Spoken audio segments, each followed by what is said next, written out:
to making this adorable Easter easel card.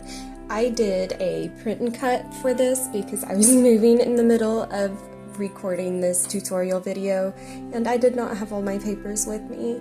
And you could do the same if you want to use the exact same colors, or you can use your own personal custom papers or whatever you want. Make it personal. After we let our silhouette cut all of our pieces out, we are going to start putting our card together.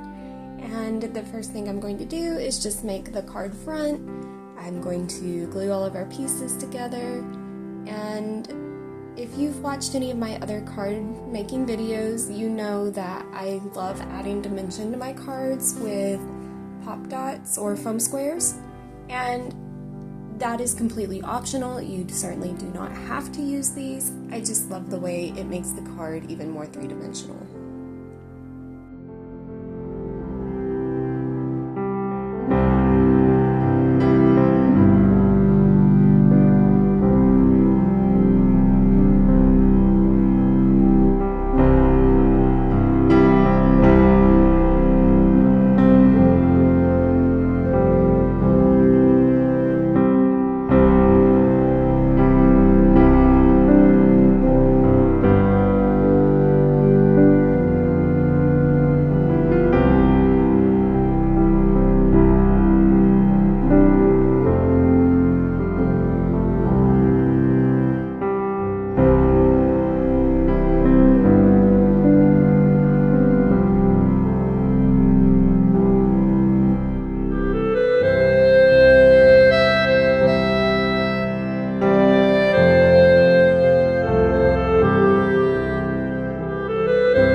Now that we have the card front put together, it is time to adhere it to the easel part of the card.